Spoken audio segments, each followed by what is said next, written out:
friend. You're listening to The Sustainable Body Worker, the podcast for massage therapists who want to grow thriving, purpose-led businesses without the burnout. Here we talk about nervous system aligned business strategy, pricing that makes sense, client work that doesn't deplete you, and how to build a career that actually supports your life. I'm your host, Gretchen Pop, massage therapist, mentor, educator, and recovering overachiever. Let's get into it. Hello, friends. I have been looking forward to this episode for such a long time, and it is going to be so much fun to do this with you. I would love to invite Kelsy to go ahead and reintroduce herself because it's actually been a bit since we've done a group episode that didn't have a guest. So, Kelsy, I would love for you to introduce yourself to those of you who haven't heard an episode with you. And again, listeners, if you haven't heard an episode with Kelsy yet, go back, scroll back, and check out the ones we've done because they've been really cool. But Kelsy, my co-host and producer and best friend, who are you? Let them know who you are. Who am I? Hello, I am Kelsy Filler. I am a massage therapist. Gretchen and I work at the same practice here in Virginia. Been practicing since 2017, 2018. And yeah, into all things health and wellness. I'm really big into sound work as well, certified vibrational sound therapist. And I am just super happy to be here. We've been talking all things massage for however many years before starting this podcast, and it feels really good to just put a mic in between us and see how that ripples out to everyone else. Yeah, I've learned a lot just through the process of being oh, I wonder if we could talk to this person and then learning all about their point of view. So having the opportunity to bounce ideas back and forth with you has been really fun. And I think that this is actually my favorite idea that we've come up with together in our meetings.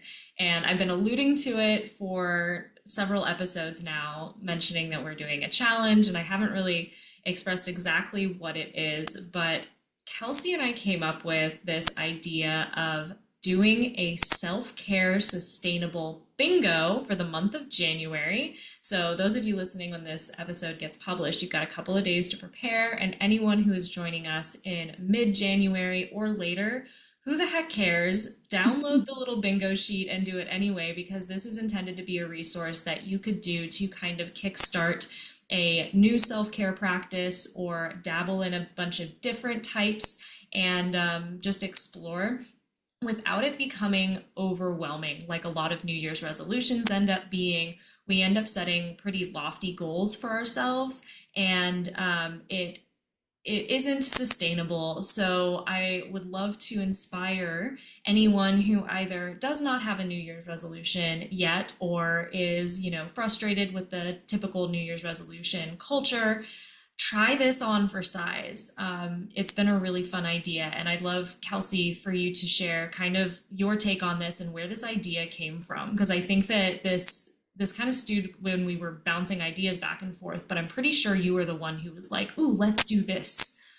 Yeah, we were talking about different degrees of intentionality we could set for this coming year, right? And about the smallest actions that we could start implementing on a regular basis that have the biggest impact, and talking about all of these little ideas that we can start incorporating, whether they're in the treatment room or outside when we're unwinding after a long day or when we're trying to get our day started.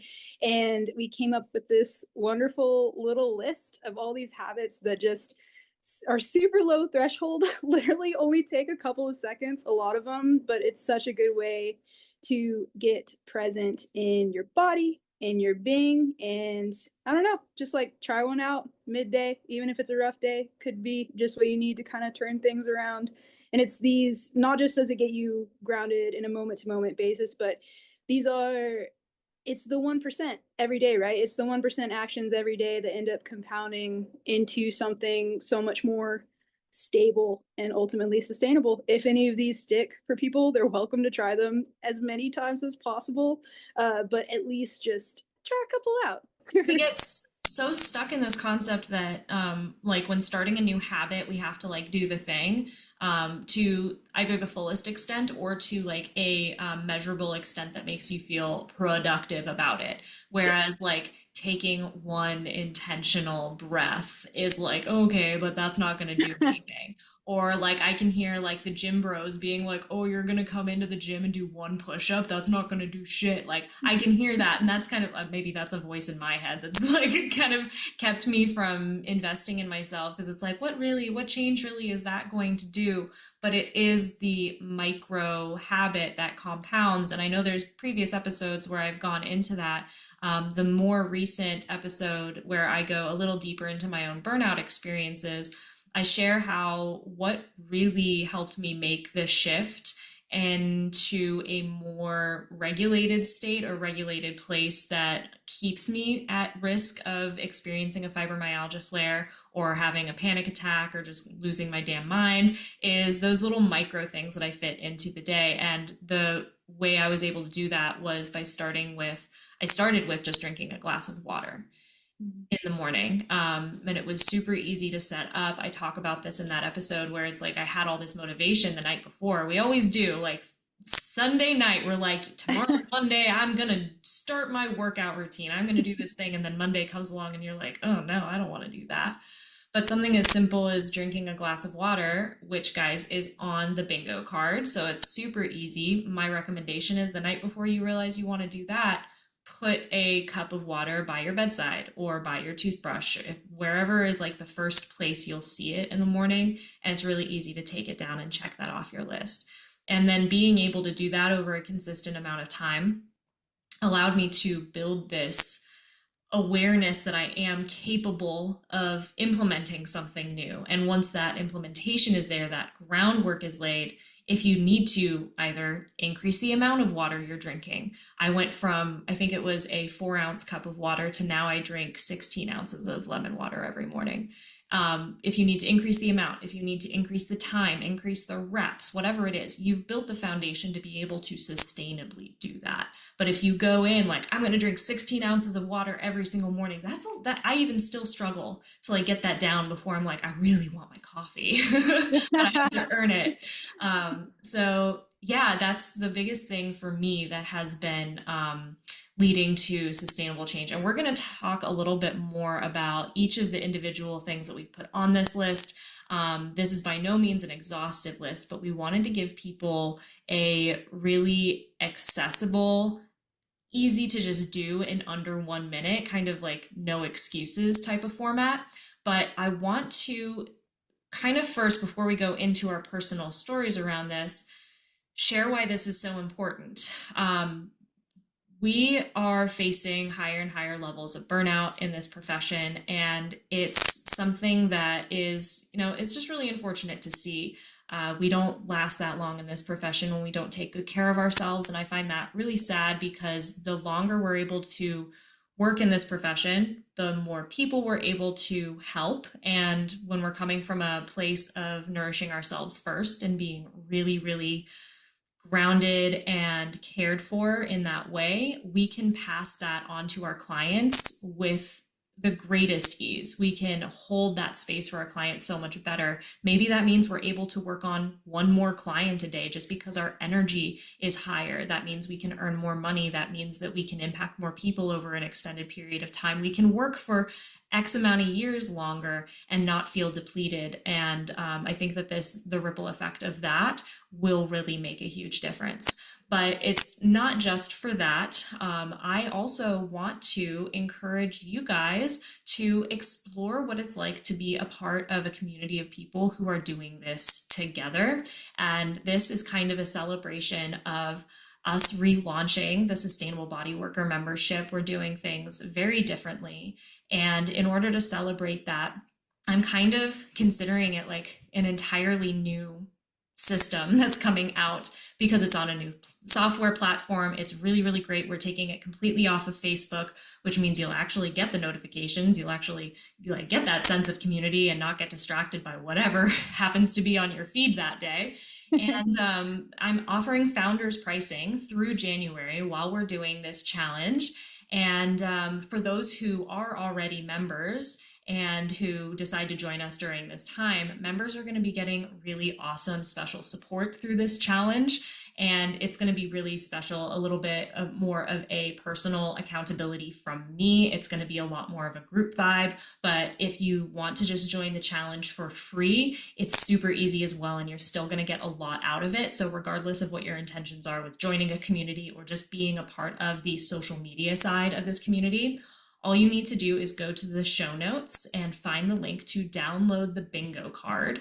And then from there, you're going to have your list of things that you are going to be trying out. Or maybe these are things that you already do, and there's your free pass. Bingo, I already do that every day, or I am already comfortable with that practice. Great. You still got to do it, check it off, and post it on social media. So you're going to want to, if you're on Instagram or Facebook, we don't do the TikTok, but if you're on Instagram or Facebook, you will be able to tag us in the post. Make sure you follow us too, because then we're going to see like who's interacting with us. And when you tag us for each self-care act that you attempt, try, maybe even share what you think about it. Maybe you hated it, maybe you loved it and you're excited to try it every day. Cool. That is going to be your official entry. Now, there's two really cool prizes. Actually, it's the exact same prize, but two people are going to be getting it. One of the new things that I'm doing with the Sustainable Body Worker membership is offering annual pricing. And the person with the most documented self-care, sharing and tagging us in each post is really important so that we can actually track you. The person with the most documented self-care through this month will win an annual membership. Now, obviously, there's going to be some people that go like balls to the wall and do every single day, and that's awesome. If we have multiple people who do it an equivalent amount, who do it every single day, they're going to have their own special raffle prize to see who wins that annual membership. But even if you just do it once and give it a shot, you're getting a raffle ticket, and there is a raffle drawing at the end of the month, probably at actually the beginning of February, so that everyone can complete the January challenge. And we'll be raffling off an annual membership as well. So two lucky people will get to be in the Sustainable Body Worker and get so much support. All of my continuing ed courses and business courses, coaching with me, so much fun stuff in there, the hypnotherapy library for a whole year. So that's going to be a really, really fun prize. And it's also just going to be really fun to see how other people are either enjoying or struggling with certain ones. And you'll start to see like, oh, that person did that in a really cool way. Maybe I'll try it that way next time. Or just a sense of camaraderie as we all implement this 1% shift. And fun fact, Kelsy and I are going to be doing it too. So look out, make sure you follow Sustainable Body Worker. Yeah, you're going to get to see us doing the fun stuff as well. It's going to be so good. And in the same way that it's scientifically proven that habits stick more when people start again and start together within their community, you will feel the impacts of that from this month. But man, that's really magnified in that circle going at Sustainable Body Worker. It's a really cool experience. Absolutely. And I think that's contributing so much to the burnout rates, is that we not only are lacking a sense of community in this culture, but also in the massage world, especially as a solo practitioner. One of the things I appreciate about being an employee again, and also just being at a really awesome studio with really cool people, is that sense of community, getting to see certain people every single day and having that shared, we're doing a similar thing. We know we're there, but even still, there's a little bit of a loneliness because you're still in a room alone with a person who's generally usually quiet. And so it's so important for us, especially as solo practitioners or employers who can't necessarily get buddy buddy with their people. I mean, I tried that and it's like, that's just energetically, that doesn't work. And, you know, you have to install that community. So this will be an opportunity. I mean, that itself should be one of the bingo punch things, actually, of like, we downloaded the sheet and you made a commitment to this. Like taking an action in that way is, we'll just make it that way so that you can go ahead as soon as you print out your bingo sheet, bam, you've got your first bingo punch card, because sometimes taking action actually is the simplest self-care thing No, you can do truly. for yourself. Exactly. And in such a fun way too. I mean, like hats off to all like the bullet journal, like beauty journal girlies that like track everything super like beautifully and consistently. But it's like, I like the bingo card format. Like that feels very sustainable for me personally. And okay, cool. How am I tending to myself every day? Let's see if I can get Exactly. a good bingo in there. Yeah, totally. And the cool thing is, like, when it comes to New Year's resolutions, say, for example, you have the goal to drink a glass of water every day. Our brains love novelty. And so that shiny object, like, you'll probably be able to do it for like 4 days or so. And then, like, there's going to be something, it's just how we are. It doesn't matter what the habit is, there's going to be something that throws you off. And it's totally okay. Like, I'm not saying that this is a fault for anyone, but just because it is something that you're trying to do consistently, it's going to be less likely to stick. So that's part of the reason why we did the bingo, where there's just a new thing every day, super duper easy. Let's take it one for example, and then Kelsey, I'll have you share one that stands out for you Mm. that you contributed to the list.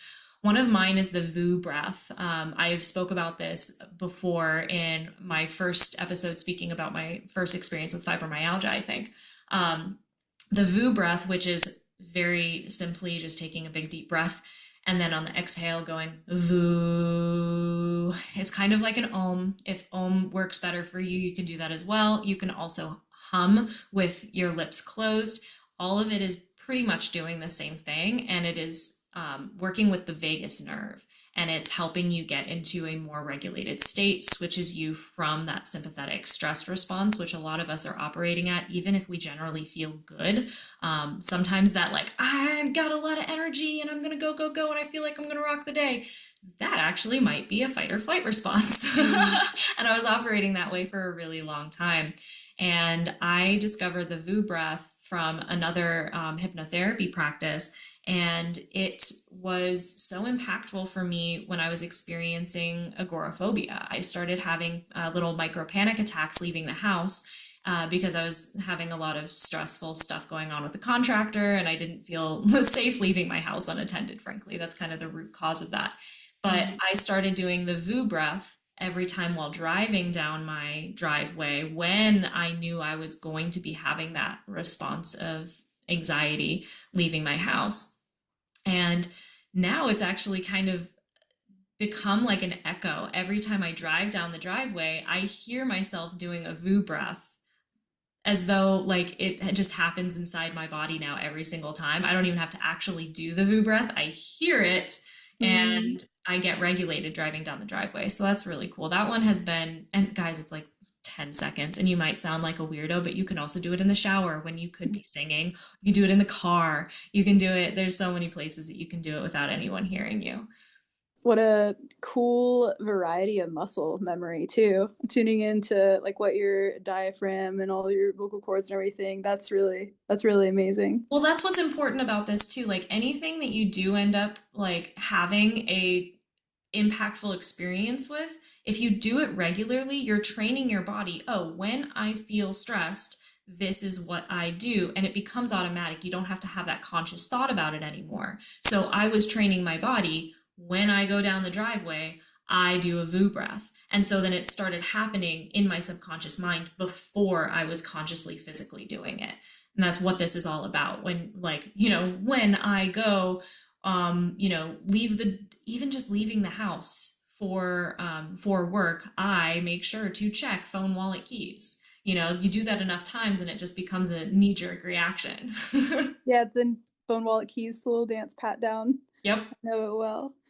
I'm actually realizing as I'm saying that, so one of the things that a couple of the things that I do on this list fairly regularly is scanning your body for where we're holding any tension that could be released, even just a little bit. I feel like I spent so many years in that same sympathetic state that we're talking about. Maybe I want to say like maybe mid 20s. I started kind of tuning in and be like, wow, how long have I been carrying this?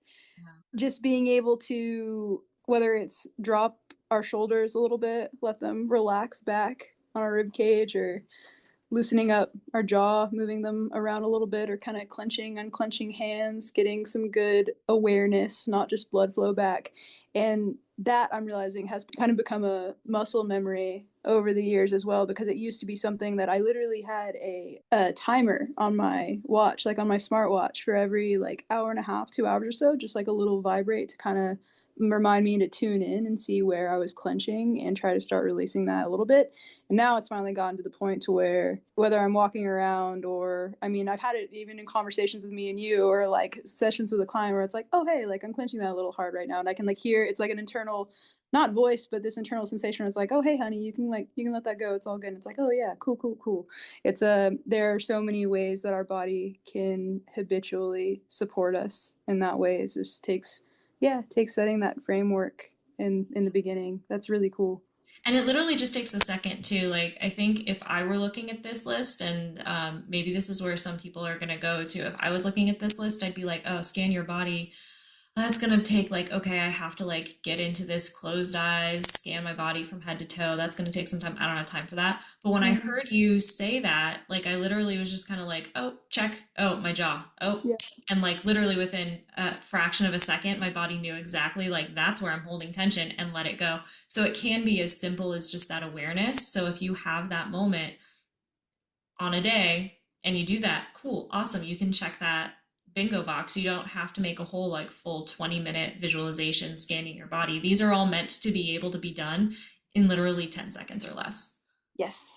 And the ease that can come from that 10 seconds or less cannot be understated, because if you do, a lot of times I feel like if I do notice, like, oh, cool, I'm carrying that in my shoulder, I'm carrying that in my hip right now, the second I am able to release that, you feel that ripple throughout the rest of your body as well. It's like, oh, cool, like I am looser entirely now. That's good to know. And the muscle of bringing that awareness to where it is going to get so strong that next time you start to notice, like, oh, I'm flying off the rails right now. Like, I am really frustrated. You might be able to be like, oh, I'm really stressed out.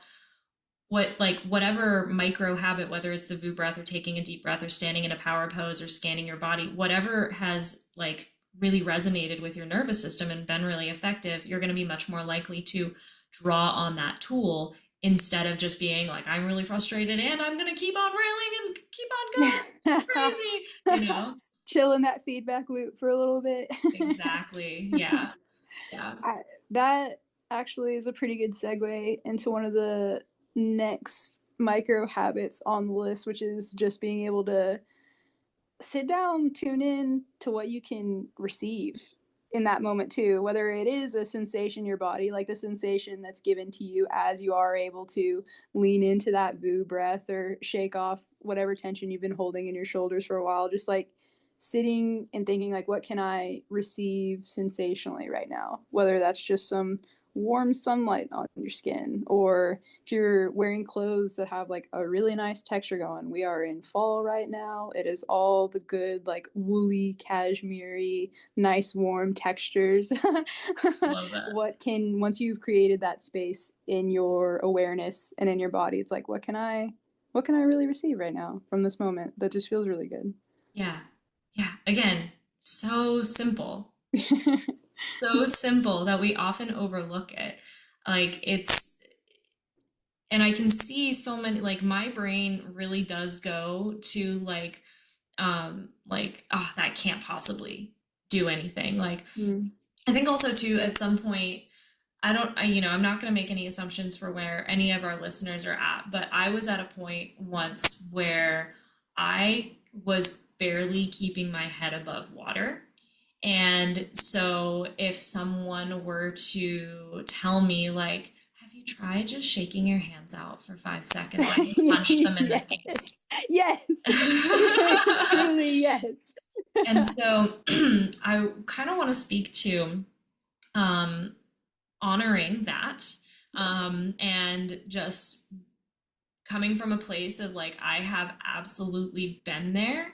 And I guarantee that if you just work with an open mind on what, just give it one shot. If you have time to be stressed about all of these things, you have 5 seconds to shake your hands out. Just do it anyway and have an Mm. open mind and work through this. But I want to bring attention to a couple of pieces that are on the bingo card, which actually really brought me through those moments where I was really, really struggling. And honestly, like, it wasn't even struggle in the sense of like everything's going wrong.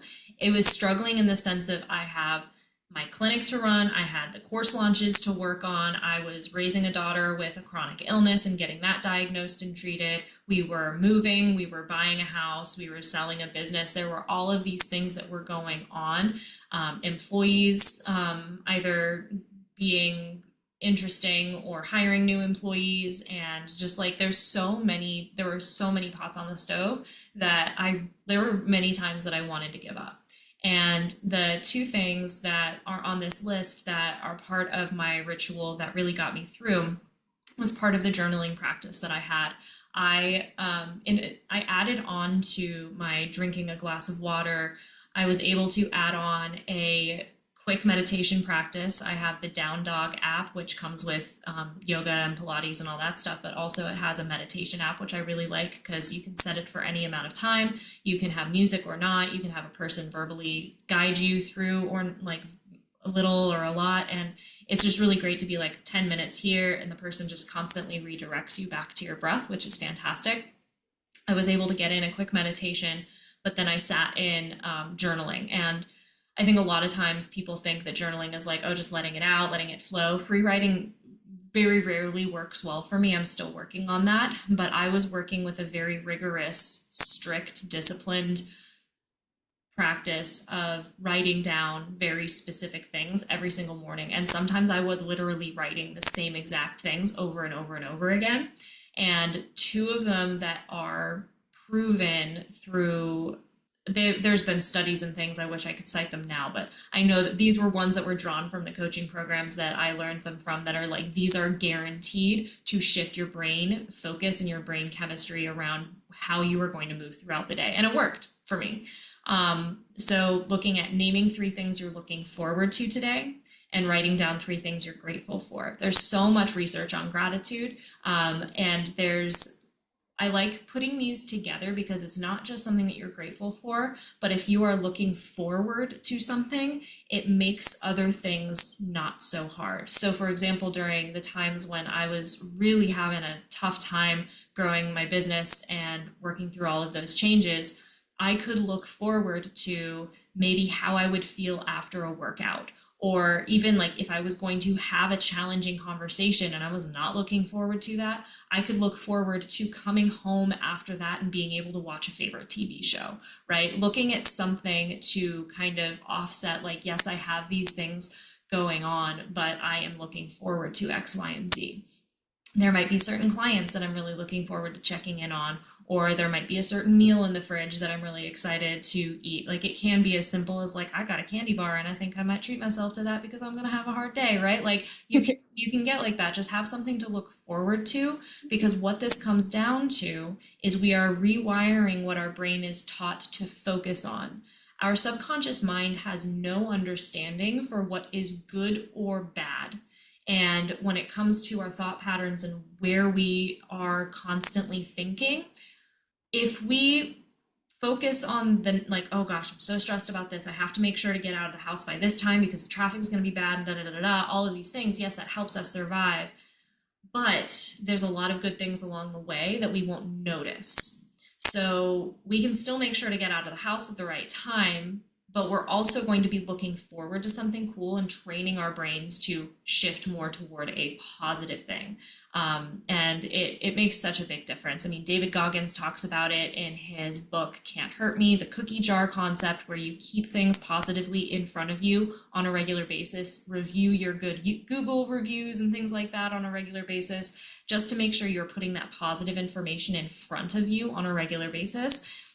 Because that can really keep you going even when times are tough. And it's not the toxic positivity, spiritual bypassing type of thing. It is literally like, hey, yes, I'm struggling and this is hard, but there is also this good in front of me. And I just want to predominantly train my brain, like, also look here. Like, yes, all of the cheese is gone on the charcuterie board, but there's also chocolate.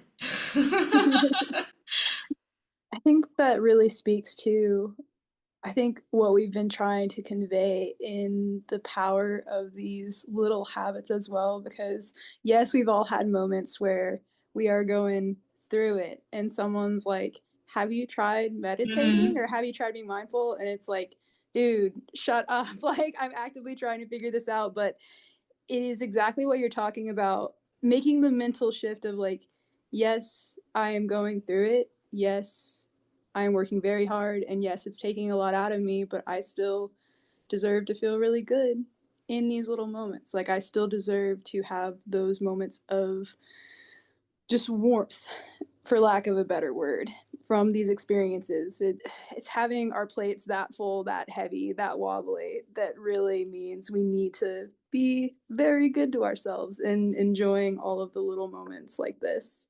Yeah. I mean, for me, it's not a yes, but situation. It's a yes and situation. Yes, I Yeah. am going through a challenging time, and doing these mindset practices makes sure this challenge isn't as hard as it could be. Yeah. Yes, I'm Exactly. going through a challenging time, and stretching makes sure my low back doesn't hurt as well as all of the other shit that's going on Yeah. in my life. Yes. That's Yeah. actually a really one of the points on our bingo card is actually replace one pressure thought with a permission thought instead of I have to get everything done and focusing only on the deadline. Just shifting it a little bit, taking the pressure off by saying like I can do this one step at a time. Like I can break this down as small as I need to, ask for support in the ways that we might need to, and it can just be something that simple that can really give you a anchor or a root Yeah. in getting that much closer to doing the things that you need to do. Yeah, that language shift is so important. You can apply that in so many different ways. For example, I really started working on that language shift from years ago, shifting I have to with I get to. Mm. And like particularly like, oh yeah, I have to do this, and then I have to go pick up my daughter, and like, but no, I get to go pick up my daughter. And when you shift that language, you actually get to see like what a privilege it is that I get to go and interact with my child after work. Like, Mm. yes, I'm rushing and I'm going as fast as I can so that I'm not stuck behind the school bus. And then I also have to take her butt to dance class really fast. And I don't know if she's going to be in a good mood because she is like, spicy at this age. You know what I mean? Like, Oh there, yeah. all of these things. But if you shift to I get to, again, it's refocusing the brain on like, oh, this is a good thing. Oh, what else do I get to do? Oh, yeah, that's a positive thing. And I feel like it's like shaking keys in front of a baby and like distracting it, like, no, don't cry. There's all this sparkly stuff. And again, that seems like bypassing too, but it really is chiseling away at the neural pathways of where we tend to think of, is this a good thing or is this a bad thing? The fact of the matter is picking up your kid after school is a neutral thing. It really is a neutral thing. It's a fact. You have to go do it. Like it needs to be done. But you get to choose the spin that you're putting on it. And there's so many things about our lives that are neutral, which we paint a certain color. And you'll start to notice that when you shift that language intentionally like that. Yeah, and we're constantly reinforcing the wiring in either one of those directions Yeah. too. We get to And choose. We are yeah. literally behind the steering wheel and we get to decide, like, do I want to think that way or this way? Because, like, if you just let yourself drive, you're going to go. You're going to go the way that your subconscious mind is programmed to do. And that usually is not positive because, again, I share this example. If you're in the woods and you're in survival mode, you are going to much more likely give more attention to any predators or scary things or like hazards that are along your path versus the strawberry patch that's Mm. next to you. Like you're going to have a preference for noticing scary, dangerous things. And that's the same way. So you're just going to go, if you leave it on autopilot, it's just going to be like, well, we're just going to do survival mode. That is autopilot. And that's not a fun place to be most of the time. No, it's not. Feels pretty depleting pretty Yeah. quick. And at least some of the ways to shift things back into feeling calm and in control through some of these habits shifted to where you can have a little bit of fun even in the more neutral or hard tasks on a daily basis. Yeah. Well, yeah, that's funny. Like recognizing this isn't on our list, but it makes me think of like, what are the things that are like a bummer, but just still a fact of life? Like folding laundry, Y'all, we all fold Mm, laundry, and that's just so a much thing. laundry. You know what I do though? I put on trash TV, and that's my guilty pleasure. Like, I don't feel bad about watching my trash TV because I'm not sitting around watching it. I'm folding laundry. So, like, that's where I get like, I make it a little bit like, you can call it toxic if you want. This season of Love is Blind, let's just be real. That was real good for folding laundry. So there's this like level of habit stacking you can do, like, maybe take one mundane task and make it a little bit more fun by like, if you've got to wash the dishes, put on your favorite song and wash your dishes, just like wash enough dishes until the song is done. And that actually one thing that is on the list is dancing to an upbeat song and just grooving like that and letting that flow, because that there's a bunch of science around getting up and moving and dancing and having that positive vibe going. That's so nice. I do want a bit of a rewind. For your gratitude practice, do you typically write things down by hand or do you do an app or just kind of mentally check in for yourself for your daily gratitude practice? Yeah, totally. So when I was doing that really diligent journaling practice, it was every single day writing it down in a notebook. I Mm, had multiple things that I went through. Actually, um, off the top of my head, and this was 3, 4 years ago that I did it for maybe a mm, solid year and a half. It would be fun to pull out those old notebooks, but I know I listed 5 goals. I took that from Mel Robbins. mm. And then I did, in no particular order. There was an order that I did it, but there was what I am looking forward to the day. I did 5 things, or as many things I was grateful for as possible. I think that's what I started with. I wrote down as many things as I could possibly write down that I was grateful for. Sometimes I would be on a massive flow.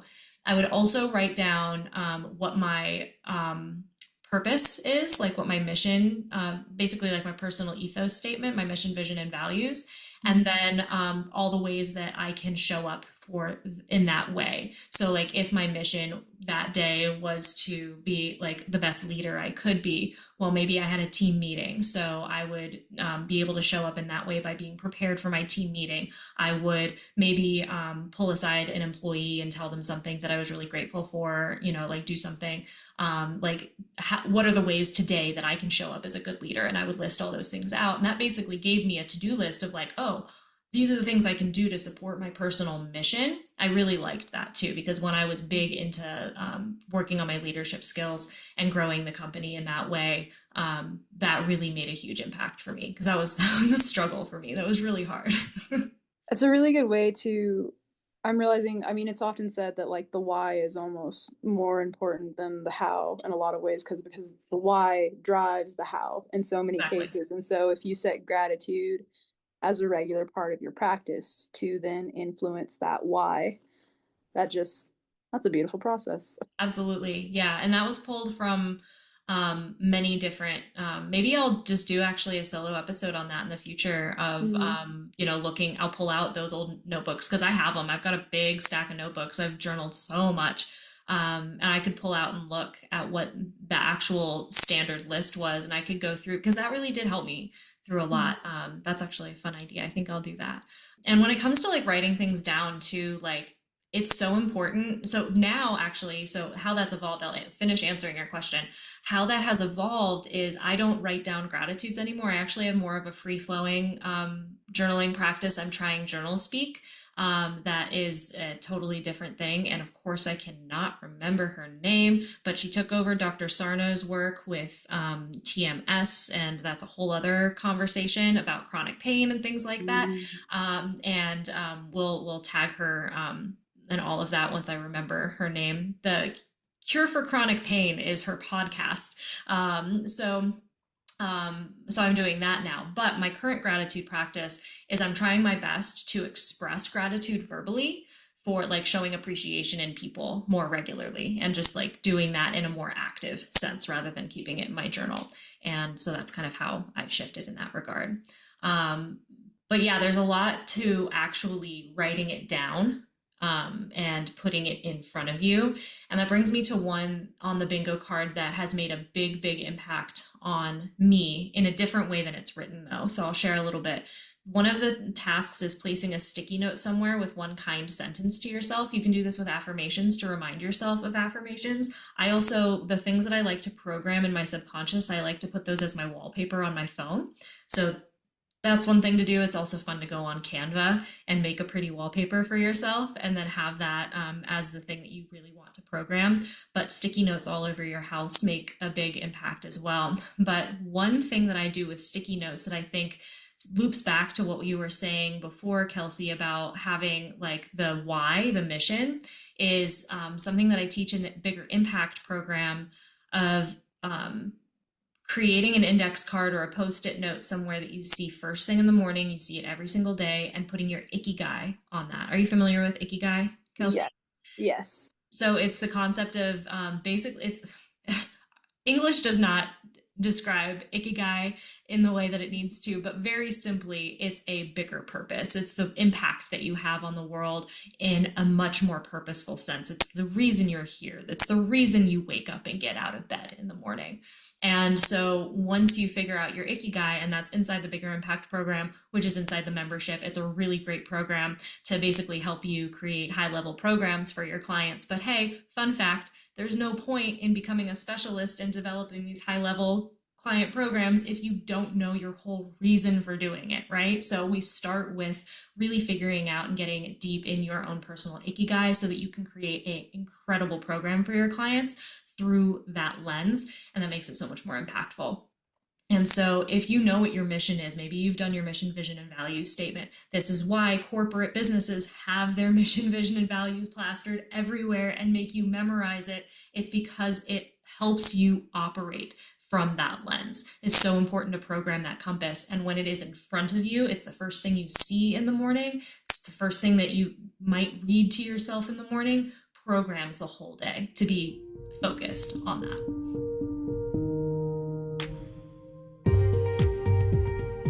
Hey friend, real quick, I'm interrupting this episode to share something that's made a huge difference in my health and my ability to actually rest, which is kind of the foundation for everything we talk about here. Now, you've heard my story, and you probably know that I used to be a chronic insomniac. Like, my eyes were super tired, brain totally wired, body aching all the time, just laying there for hours wide awake, even though I was completely exhausted. And even when I did fall asleep, I'd wake up with that classic cortisol spike at 3 a.m. and couldn't fall back to sleep again. I honestly just thought that was how my body worked. But everything changed when I started using Swanwick blue light blocking glasses. I was in a program that emphasized 3 pillars of health, and sleep was one of those non-negotiables. And once I understood what blue light was doing to my nervous system and circadian rhythm, it made so much sense. So here's the science real quick. Blue light, especially from screens and overhead lighting, suppresses melatonin production. And it doesn't take much. Even small amounts of exposure after sunset can delay the release of melatonin by hours, making it so much harder to fall asleep and stay asleep. But that's just the beginning. That same disruption also affects your cortisol rhythm, your ability to regulate inflammation, your blood sugar, your digestion, and even your tissue repair. Now, you're a body worker, so you know sleep is when the real healing happens for you and your clients. So now I wear my Swanwick glasses every night starting at around 5 p.m., especially if I'm leading a Zoom call or working late, and the difference is wild. I fall asleep within 30 minutes of starting to read in bed, I sleep so much deeper, and I wake up with a lot less pain. And most importantly, I feel like me again. And just to take it a step further, I even swapped my bathroom light bulbs to their amber-toned bulbs so that my evening routine doesn't confuse my body into thinking it's midday. This is one of the easiest, most effective upgrades I've made to my nervous system regulation and overall healing. It's super low effort, high reward. Honestly, it kind of feels like cheating. So if you're someone who struggles with winding down, or you find yourself wired at night even though you're bone tired, give these a try. There's a link in the show notes to grab your own pair. Okay, back to the episode.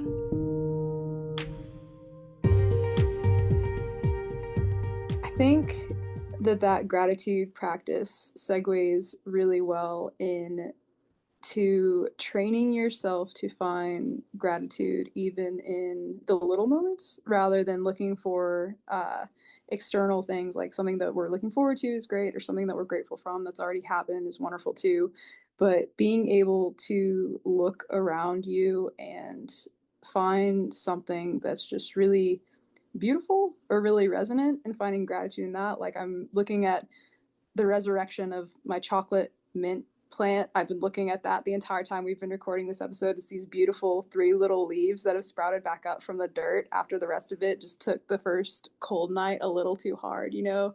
And I don't know if you've been able to hear it, but we just adopted a dog, Goose, and she's been snoring in the background this entire time. And it's so warm and so beautiful. And just, the gratitude I feel like even just from listening to her snoring, like this new little being in our house, just fully settling in.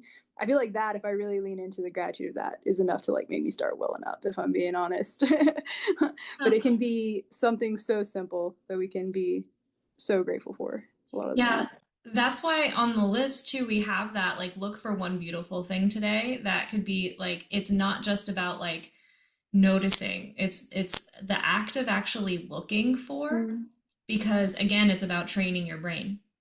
It's about like teaching it that this is actually important. The process of looking for the good is really, really important for not always looking for the bad, because Yeah. so many of like we get sympathy when we complain to other people, right? Misery loves company. So, and we get like it's an automatic program that when, okay, let's just be real. We've got that client that comes in who loves to complain about stuff.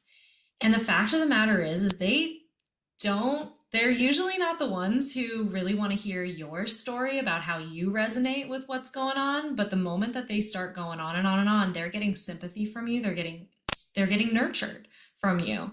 And that's, not to put like a negative light on those negative Nancy clients, but like that is a way that I'm illustrating that to explain how our brains actually do like we sometimes prefer being a whiny puss Mm. and sometimes default to that because it gives us connection that we're seeking with others. So, and it's just an easier bait because there is that level of programming. You go in somewhere like, oh yeah, no, my leg's really hurting. The automatic reaction is to go, oh, like, oh, I'm sorry to hear that. You're not going to get the same level of connection if you're like, I'm feeling great. Yeah. Like, cool, awesome. Yeah. But so, and that's why, like, feeling great isn't necessarily rewarded as much in our society. There's so much more emphasis on and reward when it comes to being whiny. So I'm just naming that.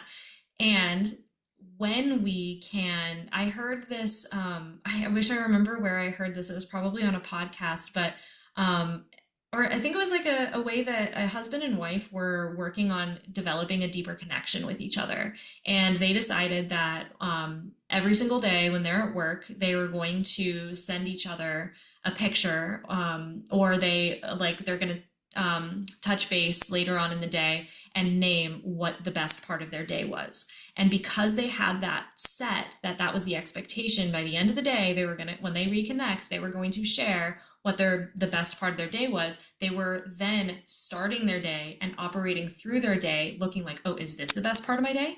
Is this the best part of my day? Am I going to share this? So they're training their brain. They need to look for something. Our brains are wonderful pattern collectors, and like they want to solve a problem. So if the problem to solve is find the best part of the day, it's like, got it, boss. That was really cool. Is that our best part of the day? Oh, that was really cool. Remember this one. And it's not going to be paying attention to, because you didn't tell it to focus on the negative parts of the day. Yes, it might still be like, oh, womp womp, like I dropped my sandwich. That's a bummer. But you know what I mean?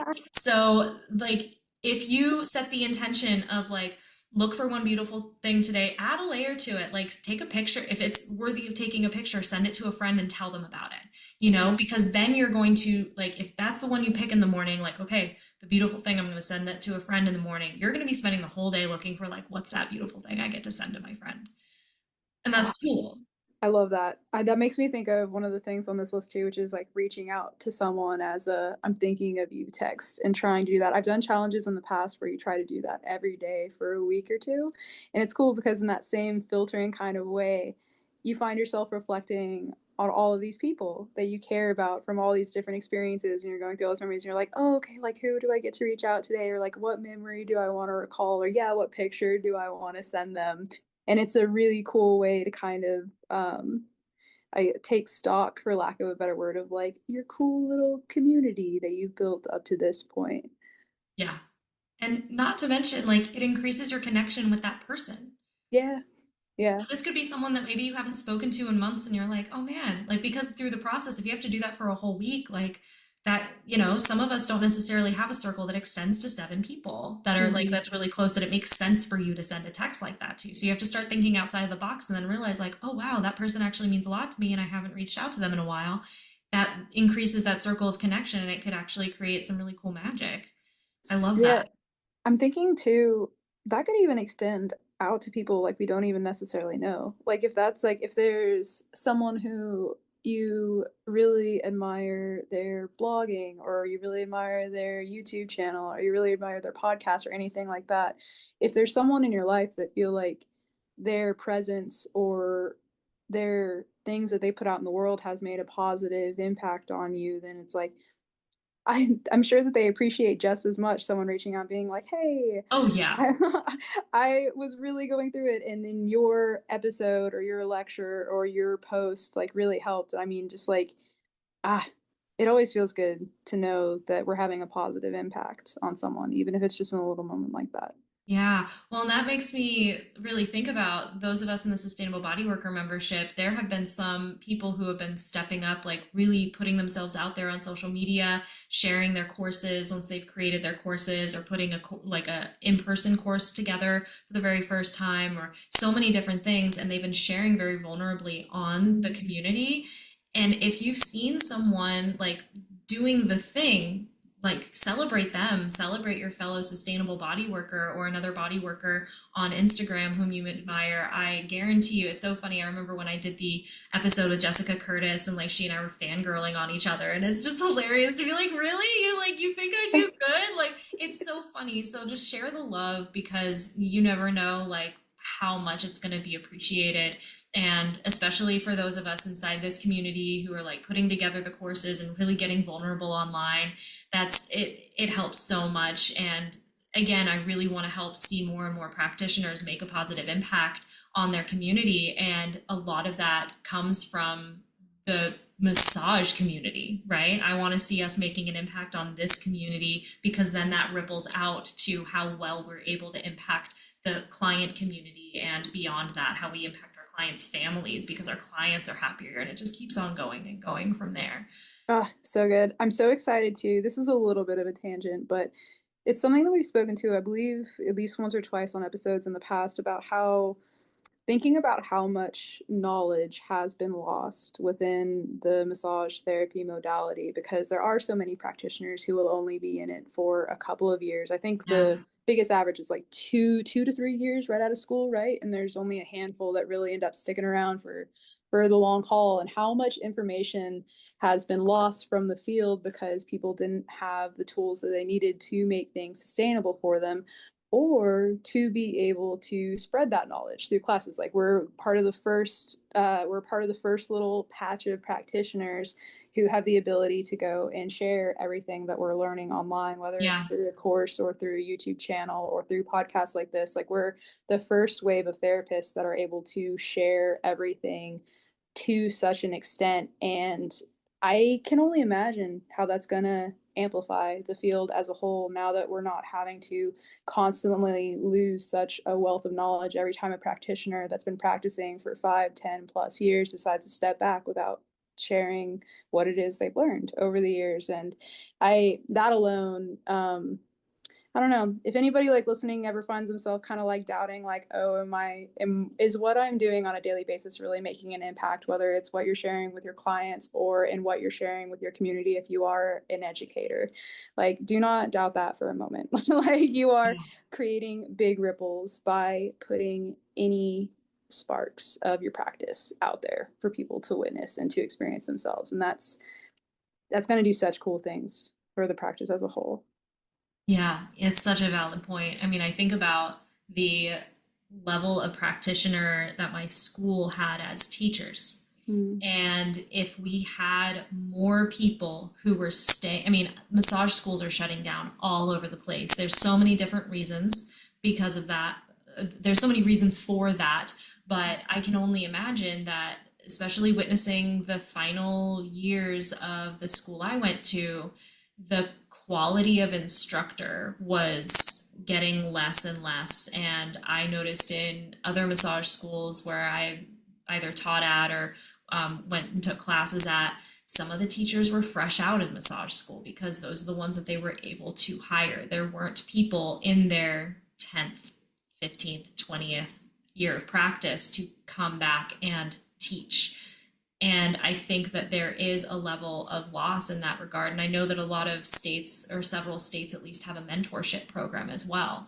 But when do we feel like we're capable of mentorship, right? We feel Mm. like we need to be in the field for X amount of years. There isn't an actual, I don't know if there is an actual amount of years required in those mentorship states, but I know that if it came down to my imposter syndrome, I'd be like, oh no, like no, no, no.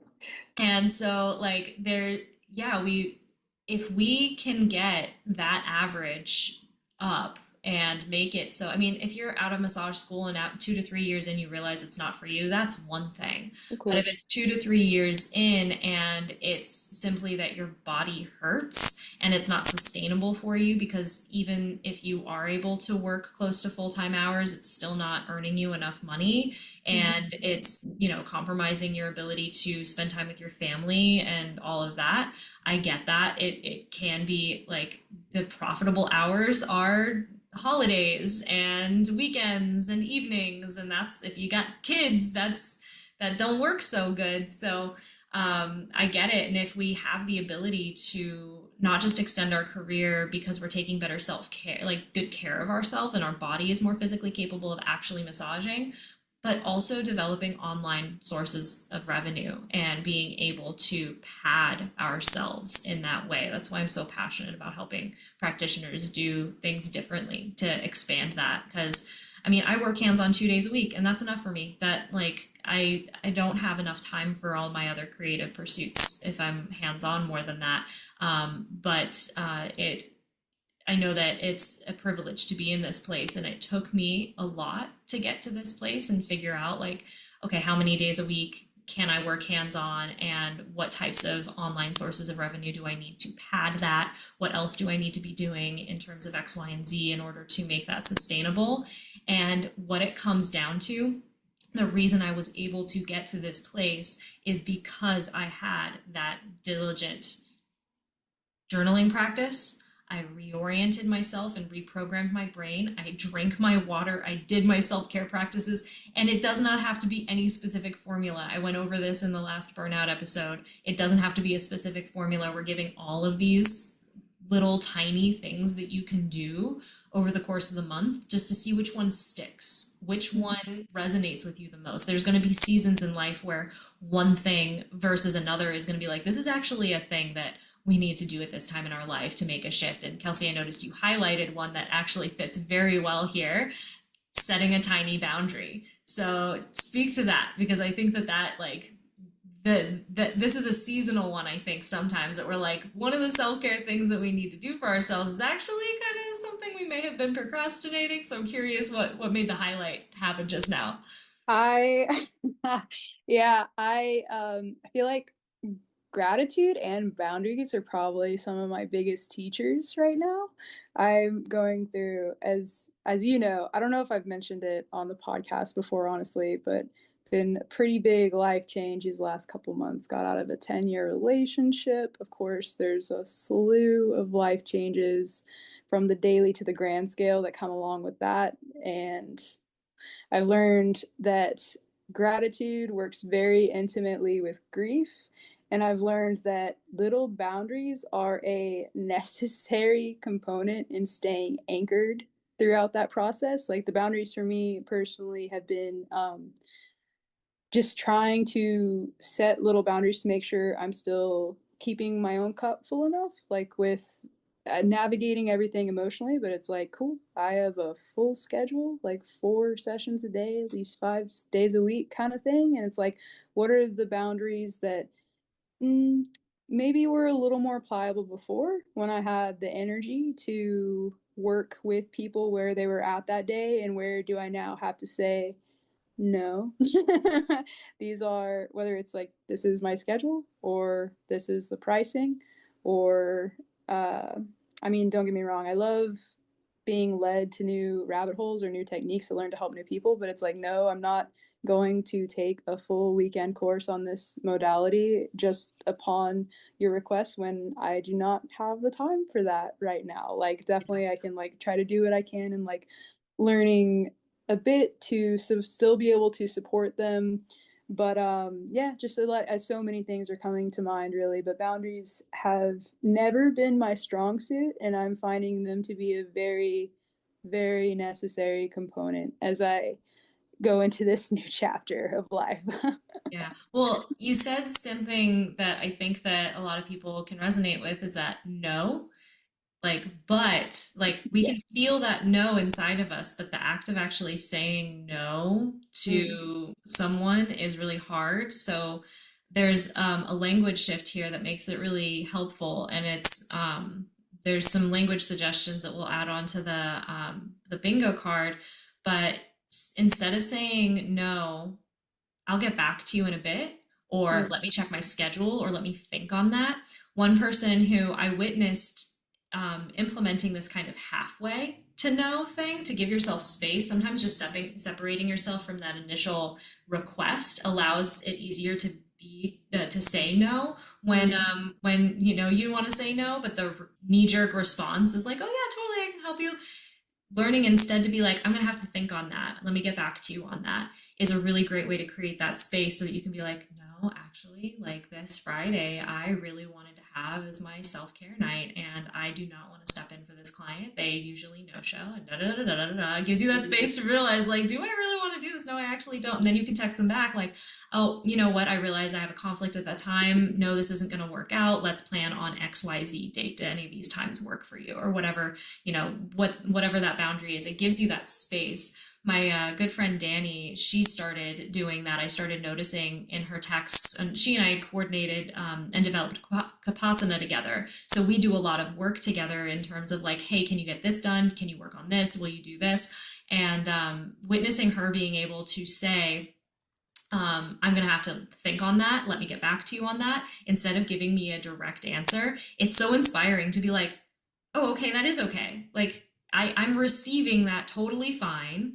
Mm. And she's giving herself space to actually truly consult with herself to see if that's something that she has space for, rather than the knee jerk people pleasing response. And this one's huge for so many of us are people pleasers as massage therapists. We are caretakers because we are so good at people pleasing. Like that, Yep. I'm pretty sure there's very few, at least in the female realm of massage therapists, there are very few of us who do not have a predisposition toward people pleasing. So the tiny boundary is so, so important. It doesn't have to be like firing a client. Firing a client is not on this list. That's like No. next level. I'm not asking you to do that, but a tiny boundary of like, oh no, sorry, Joe. I don't know if I'm available. I'll have to check my calendar. It's amazing. It sounds so simple. I feel like that's something that I feel like I've heard you speak to a lot over the course of our friendship. And it's so funny to me because I remember hearing it in those moments, but my life had a lot more wiggleability and ease. And I had thought even in those moments that I was balanced in terms of boundaries and that I was doing a good job. And it wasn't until everything shifted that I was like, oh no, I do need to practice this. So it's funny to hear that you've had that same effect on Danny, and you've definitely been a good representation on how that might look in setting little boundaries in my day. So thank you for that as well. Oh, cool. Yeah, I don't know if I had that effect on Danny so much as just like witnessing that shift and witnessing that language in her. It was so inspiring. So, I mean, you yeah. embody it really well. Like, I feel like I've seen you set enough healthy boundaries, whether it's in your relationships, like personal or professional, that it's been but it hasn't been like a you giving direction or coaching. It hasn't felt like that necessarily, but it's just like seeing someone like actively live it has been helpful. I appreciate that. Thank you. I'm gonna do my best to allow myself to receive that. Yeah, please do. I think too, like it's a seasonal thing. Again, like sometimes, just like you said, you were living with a lot more flexibility and ease, and you didn't necessarily notice that there were boundaries that needed. Maybe there weren't. Maybe you didn't need Mhm. those boundaries at that time because you had that flexibility. And Yeah, then there's times in our life where like we do need to be more rigid in our boundaries for the sake of our own self-care and wellness too. So being more attuned to that and even maybe flexing that muscle so that like during those times of flexibility, flexing that muscle just for the heck of it, so that during those times when you need it's I always go back to gym references, but it's like working out in winter so that you still like have the beach bod when you when springtime comes, you know what I mean? yeah, truly. um but like it's doing it even if you feel like you don't really need to set boundaries, that is a good opportunity to just keep that muscle strong for the times that you really do need it.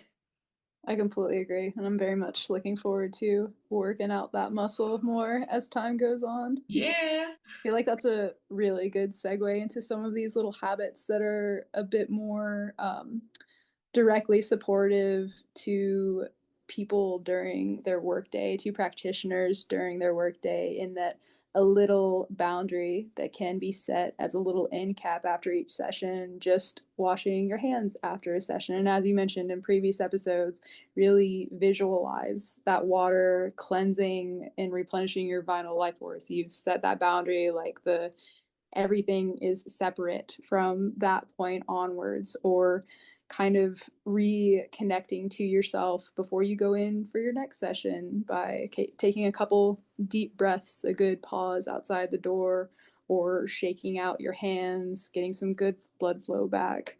Yeah. Even like, yeah, massaging your own hands and feet. You mentioned that that was a practice of yours as well. I mean, I don't know if you're I feel like I'm terrible at getting massage on a regular basis. I know that's not exactly uncommon for massage therapists. I am set to be on your table at the end of this month, though. I'm very Yay. excited. But self massage, I is another, I feel like, very understated practice within our profession. And Yeah. every single time I find myself actually like tuning into my own aches and I don't know, even if I don't know if you have the experience of if you ask someone to like rub your back or something. I mean, you're so lucky you have David, who's also a body worker, so he Yep. actually knows what he's doing. But I just like ask a friend or somebody to rub my back for a minute, and I'm like, it doesn't even matter that they don't know like what they're doing. It's just like just squeeze my shoulders. Yeah. It feels so good. Just Yeah. being able to ask for that is seems like a very underutilized self care tool for me personally. Yeah, well, that makes me think of something I installed for myself recently as a self-love practice is I bought myself, I wanted to start lotioning the skin, but I wanted it to be more of like an anointing ritual after a shower. And I bought myself a couple of different lotions, like a really nice shea butter one. I have a nighttime one that has melatonin in it, and then I have just a plain one for when I'm going to massage days because I don't want to have any smells or anything. And so after my shower, I'll do and kind of just like a unexpert abhyanga massage, like that self massage. And I just actively like as I'm like putting the lotion on, I'll say in my head like I love myself, I'm taking good care of myself. Mm. And that has been a really nice practice for me as well. And like it's not like physically like muscularly therapeutic in the sense that I'm giving myself a massage, but I am anointing myself, I'm nourishing my skin, and I'm actively like showing myself love and appreciation. And that's been a really, really good one too. So the self massage Abhyanga lotion application is on the bingo card as well. I need to do that. I literally have the magnesium lotion like still sitting on I think it's like in my nightstand. I have the habit of like I don't like to see like visual clutter, so I put things away, and then it's like, oh God, my magnesium lotion has been in the nightstand for Yeah. months now. I'm not using it because I don't see it. Yeah, I have it above I have a rack above my toilet, which is directly opposite my shower. So the first thing Mm, I see when I'm done drying myself off is all the lotion, mm, my plethora of lotion collection. So yes. those are there, and I get to pick it right there before getting even out of the shower area. So that works really well. And again, it's the habit stacking, right? When are you most likely to do it? What makes sense? Make sure it's visually there, because breaking a habit, making it invisible is one of the things that allows you to break a habit. For installing a habit, you need to make it visible. So that might be the trick there. Like what can you habit stack it onto and make it visible and accessible there? I want to take a moment to point out that all of these that I know we preface this whole episode by saying that everything in this list takes about 10 seconds or less. And if you really start thinking about how easy it can be to give yourself that I am tended to feeling that we give our clients on a regular basis, whether it is with like a little stretch or anointing yourself at the end of the day, there are it has to be an endless number of little habits like this that are not on this list. But if anybody has anything that they feel like would really go well with these practices, we are on YouTube, we're on Apple Podcasts, we're on Spotify, we're on literally all the platforms. Share with us things that are working for you. If these practices, if they don't fit in with your habit stacking routine currently, or if you've found little shifts that make it a bit more applicable to your daily flow, let us know because they have such a big impact and the list extends so much farther than what we're going Yeah. over today. Yeah, and I mean, we might do it next year too. And so Yeah. if you throw in suggestions, I'm sure that I'm going to be trying the things that people suggest in the comments. Find us on Instagram too, because that's where I tend to see things, but you can also comment on the individual episodes on certain platforms too. So go ahead and do that. We'll make sure to check those. But like we'll bring those into we'll see like what the customer favorites are. That would be pretty fun. The And big we'll hitters. make sure the big hitters, because if we Yeah. make this even more profound for next year based off of feedback from this year, it's going to be even better. So, and everyone who participates in this is getting the opportunity to win the annual membership, which will bring you to the next challenge too. So that will be a really fun thing. So make sure to look at the bingo card, download the bingo card, print it out. I recommend taping it somewhere that like makes sense for you to check in with it, either the beginning or the end of your day. I'm gonna put mine on my bathroom mirror, and I'm gonna be checking in on Instagram with you guys every day and showing you what I've chosen to do. I'm gonna be in the running for the annual membership. No, I'm not putting my name in there. That doesn't make sense. But we are going to be right there alongside you. And I'm just so excited to see what this does and the ripple effect of this.